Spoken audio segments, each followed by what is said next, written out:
بسم الله الرحمن الرحيم والنجم إذا هوى ما ضل صاحبكم وما غوى.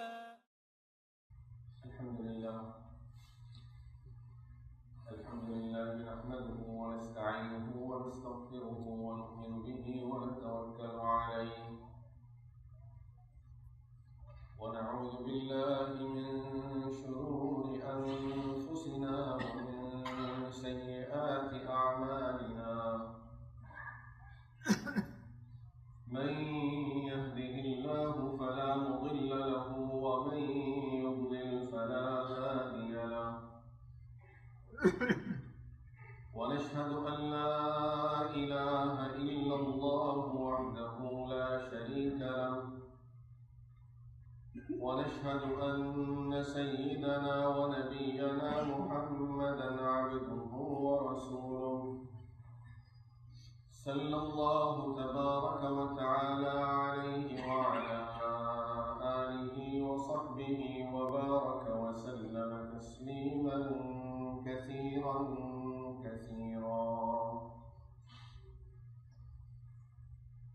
أما بعد فأعوذ بالله من الشيطان الرجيم بسم الله الرحمن الرحيم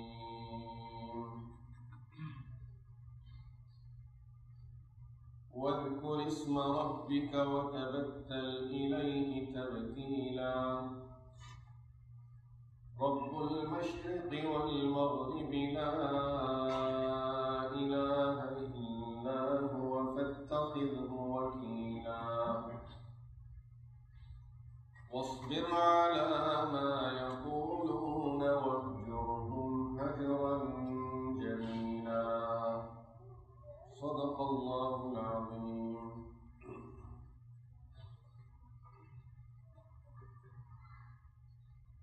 Sayyidina al-Qudad radiyallahu anhu says,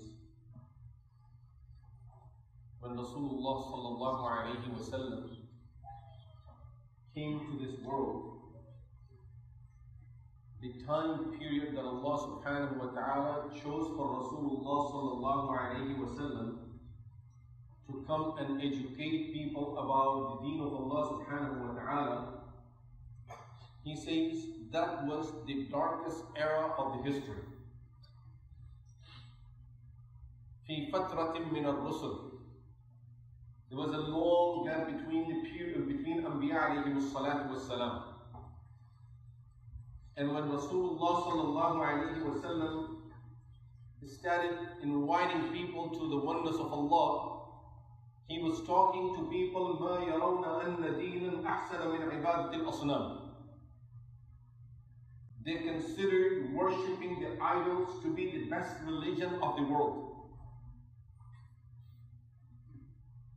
And when they used to hear the name of Allah from Rasulullah sallallahu alayhi wa sallam, although they claimed they believe in Allah, وَلَئِن سَأَلْتَهُمْ, Quran says, وَلَئِن سَأَلْتَهُمْ مَنْ خَلَقَهُمْ لَيَقُولُنَّ اللَّهُ. Ask them who created them. They would not say Allah, Al-Uzza, this idol, that idol, because they know the birth date of these idols, they know the date of the fabrication of these idols, the date of the manufacturing of these idols, when it was manufactured, at what date it was built, it was made, who made it. That cannot be God. وَلَئِن سَأَلْتَهُمْ مَنْ خَلَقَهُمْ لَيَقُولُنَّ اللَّهُ. Ask them who created them, they will say Allah. وَلَئِن سَأَلْتَهُمْ مَنْ خَلَقَ السَّمَاوَاتِ وَالْأَرْضِ لَيَقُولُنَّ اللَّهُ. Ask them who created the heaven and the earth, they will say Allah. But when you talk to them about Allah, وَإِذَا ذُكِرَ اللَّهُ وَحْدَهُ إِشْمَأَزَّتْ قُلُوبُ الَّذِينَ لَا يُؤْمِنُونَ بِالْآخِرَةِ. When you talk about Allah to these people, Allah subhanahu wa ta'ala says, you see their hearts are getting very narrow. They don't feel good. They don't like this topic. They don't like to talk about Allah.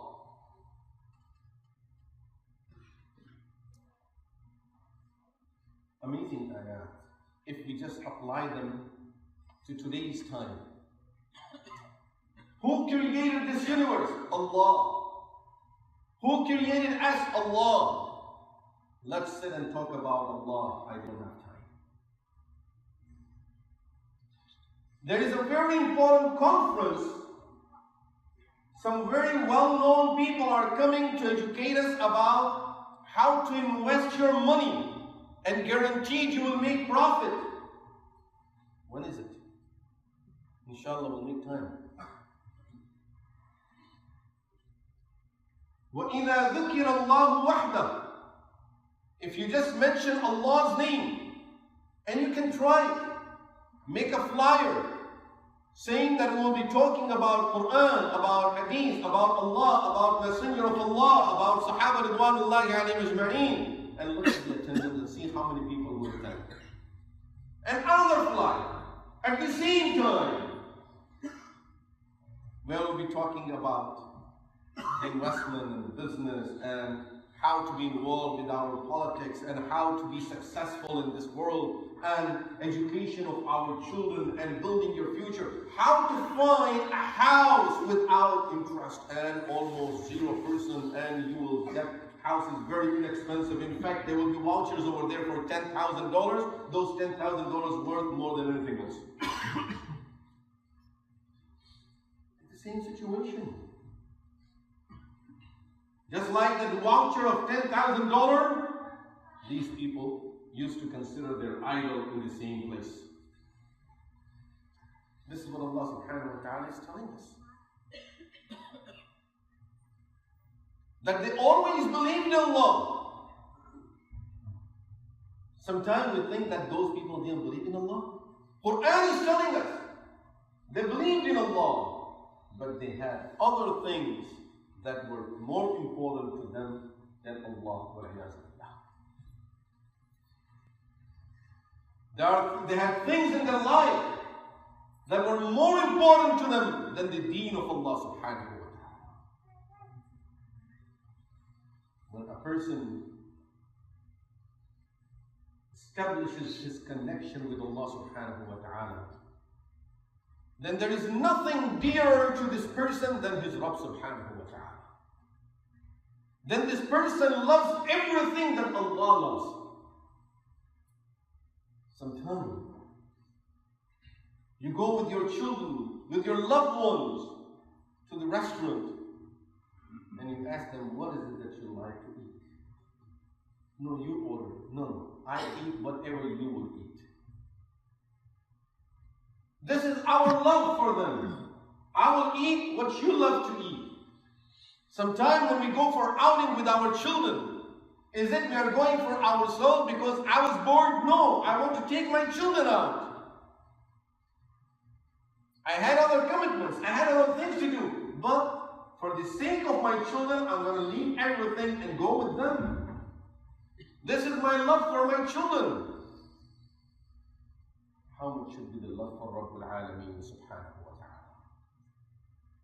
وَالَّذِينَ آمَنُوا أَشَدُّ حُبًّا لِلَّهِ. The people of Iman, they love Allah the most. Is our hub, our love, ashad, is the greatest for Allah subhanahu wa ta'ala.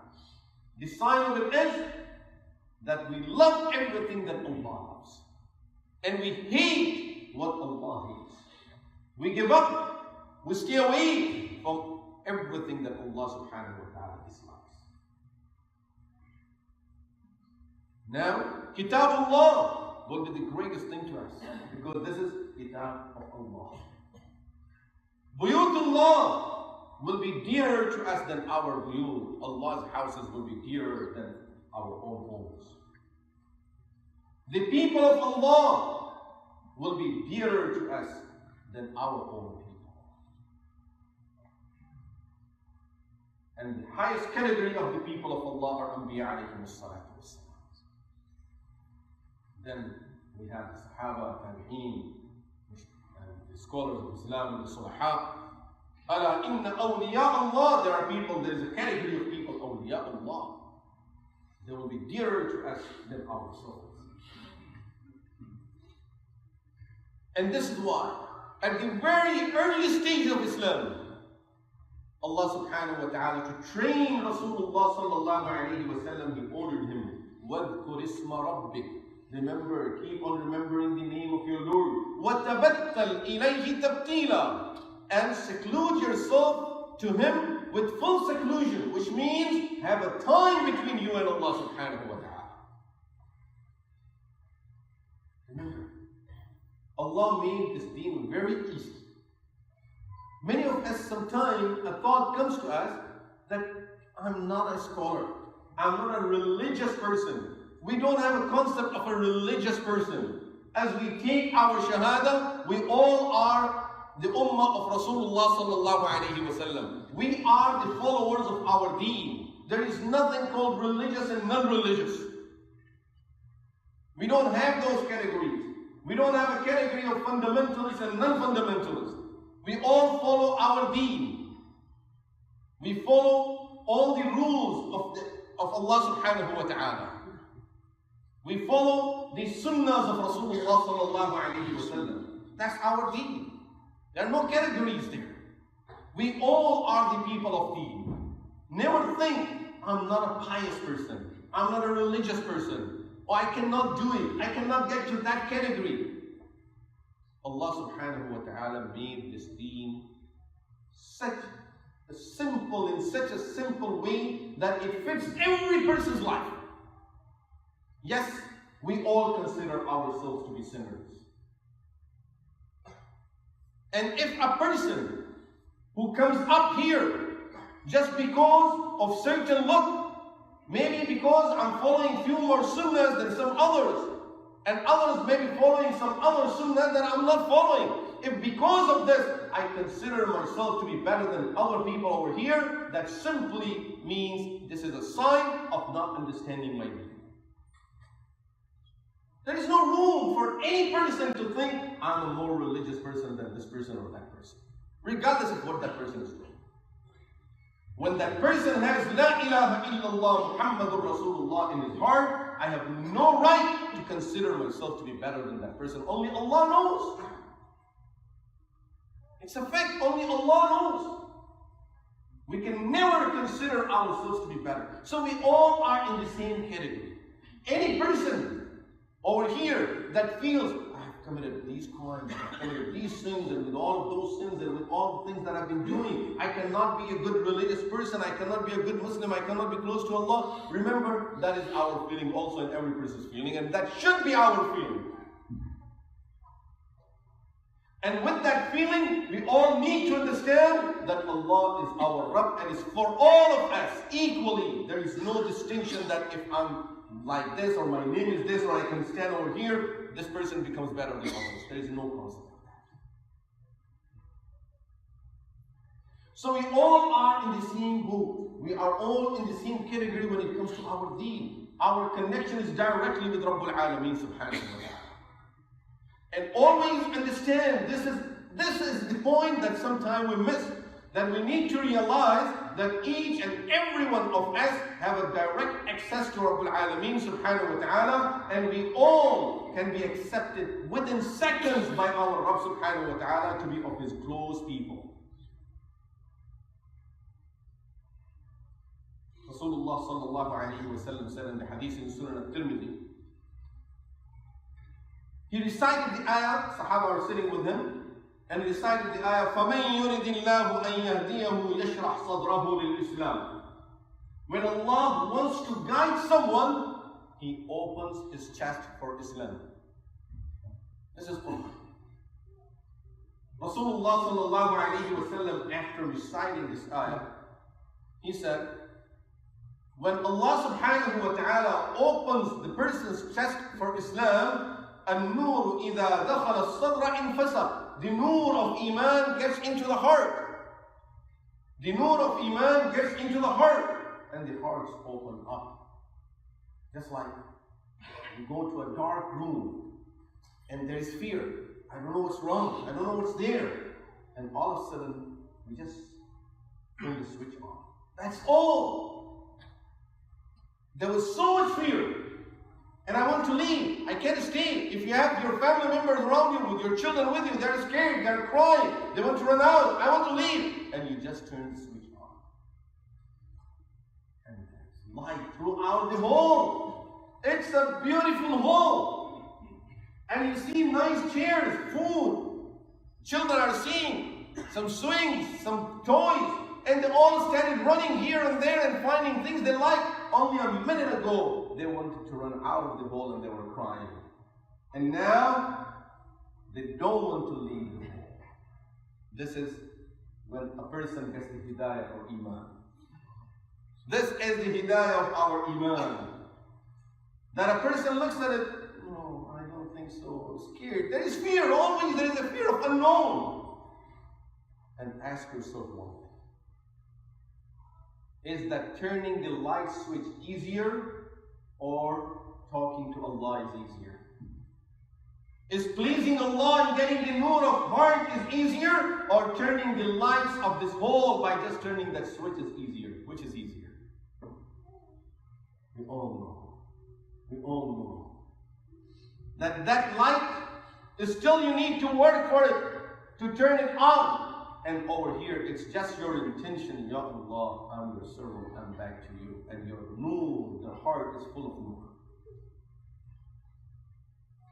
And after that, when a person sees what's in this iman for him, for his family, for his children, when children see that iman, when we show them the true iman, they don't want to go anywhere else. They will say, this is what we like. This is that hole. This is the hole that we came in. It's dark, but we need to turn the light on. We need to switch it on. That's all. This is how much it takes.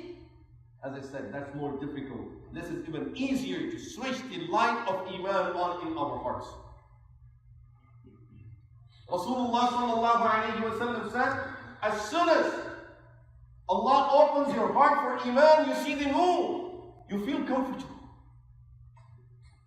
First sign of that nur is you feel comfortable. Sahaba ridwanullahi alayhim ajma'in asked, Ya Rasulullah, وَهَلْ لِذَلِكَ مِنْ عَلَامَةٍ تُعْرَفُ بِهَا? Is there a sign by which we can recognize that I got some nur? What a beautiful nur. Is there a sign by which I can tell that Allah has opened my chest and now I have the nur of iman in my heart? Which means I'm seeing the reality of this hole. I'm seeing the reality of what's happening in here. If it is dark, I won't be able to see. Now I can see everything. Ya Rasulullah, when the person with that nur starts seeing things, what's the sign? How would he know that I can see what I'm seeing is real? Just think about it. How much we owe Sahaba ridwanullahi alayhim ajma'in for asking this beautiful question. Radiyallahu anhu wa radiya. And how much we owe Rasulullah sallallahu alayhi wa sallam for giving us this beautiful information. Rasulullah sallallahu alayhi wa sallam said, yes, there are 3 signs, not only one. 3 signs.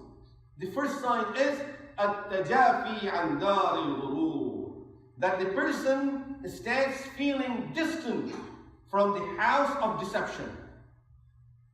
Now you don't enjoy dunya as much as you think about your Rabb subhanahu wa ta'ala. التجافي عن دار الغرور, when a person sees the reality of the dunya, reality of the enjoyment of the dunya, realizes that this is all deception. The best enjoyment of the world comes with a lot of difficulties, with a lot of sacrifice and a lot of difficulties. Number 2, وَالْإِنَابَةُ إِلَى دَارِ الْخُلُودِ, and the person is inclined towards the house of the eternal living, where he is going to be, she is going to be forever. Which means the heart is inclined more towards akhirah than it is to dunya. And number 3, وَالْإِسْتِعْدَادُ لِلْمَوْتِ قَبْلَ أَوَانِهِ, and the person is prepared for his death before that time comes. Which means prepared all the time. Rasulullah sallallahu alayhi wa sallam says, if you see these 3 signs in you, thank Allah that He has put the nur of iman in your heart. If you don't see them, work towards having these things so that you keep your distance from the dunya. Use it. Take it. Have it. But don't, just like Imam Ghazali rahimahullah used a beautiful example for it. He says, to run your boat, you need a water. So handle water. Make sure the water will be there in order for you to run your ship. But don't have a hole in the ship, which means don't let the water get into the ship, otherwise the ship will sink and you will die. Keep it there, that's fine. But don't enter it into the heart. And number 3, the person is always ready. You know, old age. Sometimes people are scared of old age. You know what is old age? Old age is a sign, is a letter from Rabbul Alameen subhanahu wa ta'ala. My servant, you will be seeing me soon. How would you feel about that letter? Really? If a person would think about it that way, even a young one will say, Ya Allah, when will I get old? When will I get that message that I will see my Rabb soon? فَمَنْ كَانَ يَرْجُو لِقَاءَ رَبِّهِ فَلْيَعْمَلْ عَمَلًا صَالِحًا. Whoever is looking forward to see his Rabb, keep on doing the good deeds until you reach your Rabb subhanahu wa ta'ala. May Allah subhanahu wa ta'ala give us the tawfiq that we always look forward to meet our Rabb subhanahu wa ta'ala. That we enjoy our time in seclusion with our Rabb subhanahu wa ta'ala. That's the first step. Have a time. Very important. If there is one message that we want to take from today's talk here, from today's Jum'ah, have few minutes between you and Allah subhanahu wa ta'ala. Extremely important part of our life. Something you cannot survive without. Our iman will not be able to survive without it. Few minutes at least, if not 5-10 minutes, at least 2-3 minutes between you and Allah. 7 types of people under the shed of the arsh of Allah. One of them, رَجُلٌ ذَكَرَ اللَّهَ خَالِيًا فَفَاضَتْ عَيْنَاهُ. A person who used to remember Allah in seclusion, one day there were tears in his eyes. Allah says, I will not let you stand under the heat of the sun and suffer on that day. You will be standing under my arsh on the day of Qiyamah. Time between you and Allah. This is the most important thing we need to establish in our life. May Allah bless us. يقول الله جل وعلا في كتابه العزيز أعوذ بالله من الشيطان الرجيم إن الذين آمنوا وعملوا الصالحات سيجعل لهم الرحمن ودا فإنما يسرناه بلسانه لتبشر به المتقين وتنذر به قوما لدا وقال الله جل وعلا يا أيها الذين آمنوا اتقوا الله وقولوا قولا سديدا يصلح لكم أعمالكم ويغفر لكم ذنوبكم ومن يطع الله ورسوله فقد فاز فوزا عظيما. بارك الله لي ولكم في القرآن العظيم ونفعني وإياكم بما فيه من الآيات والذكر الحكيم. أستغفر الله لي ولكم ولسائر المسلمين من كل ذنب فاستغفروه إنه مولاي صل وسلم دائما